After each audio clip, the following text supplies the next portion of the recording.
Hey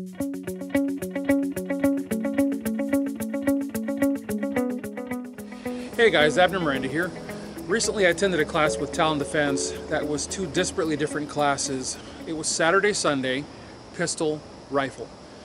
What was interesting about this class was that some of the guys, actually several of the guys from the Saturday class spilled over into the Sunday class. And I noticed something that I've seen many times over, but I've never really felt comfortable pointing out because you have to step on people's toes and they know who they are. But you know what? The days of pulling punches really need to be over. A couple of the guys in the class had taken it upon themselves to wear their weapons in an appendix carry rig on day one, which was strictly handgun.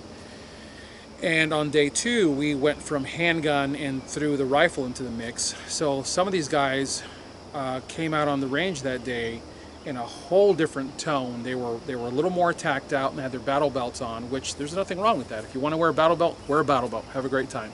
Knock yourself out.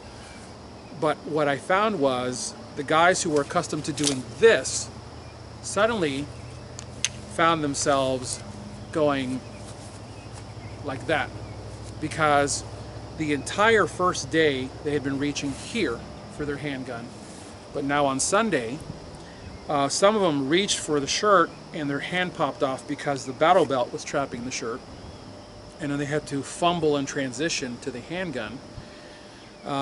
Others were completely befuddled by the motion, by the confusion that was wrought from having to go like this, and they just froze. Well, froze is a strong word. They fumbled quite badly, and what it drives the point home back to is that if you're going to choose to do a certain carry style, you need to stick with that carry style. And I'll give you a great example, guys, and I'm going to preach at myself on this.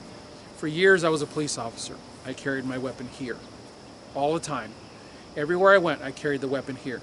I dressed to carry the weapon here. And guys, dressing for a handgun is a pain in the rear. I had to have concealment garments. I had the shoot me first vest, okay? I had one of the very first shoot me first vests back when 511 Tactical was called Royal Robins. You guys remember those days. I had all the concealment garments out there. In fact, a lot of my older videos actually show me demonstrating the concealment garments and the techniques and so on and so forth. And then I transitioned to appendix carry, and I love it because now I can wear ordinary clothing, ordinary blue jeans, and I can hide in plain sight, and everything feels identical. And when I go out to training, like when I train on my own, I'll wear polo shirts. If I go out to extended time in the sun, I'll just wear a guide gear shirt that I got from Cabela's that has the built-in cowling. But the point is, the motion to get my pistol is always this motion here. It's always consistently this motion.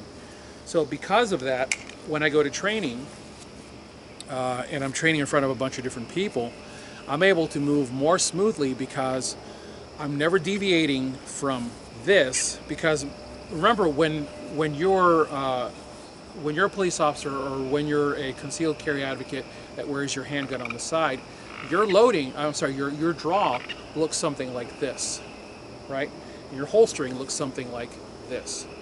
But when you're carrying appendix carry, it's a whole different ball of wax. Now it's here, and it totally changes everything. So if you're going to go one direction, fine, go that direction. If you're going to go, for me it's 9 o'clock. If you're going to go 3 o'clock as a righty, then you need to stick with 3 o'clock. If you're going to go appendix carry, then you need to stick with appendix carry.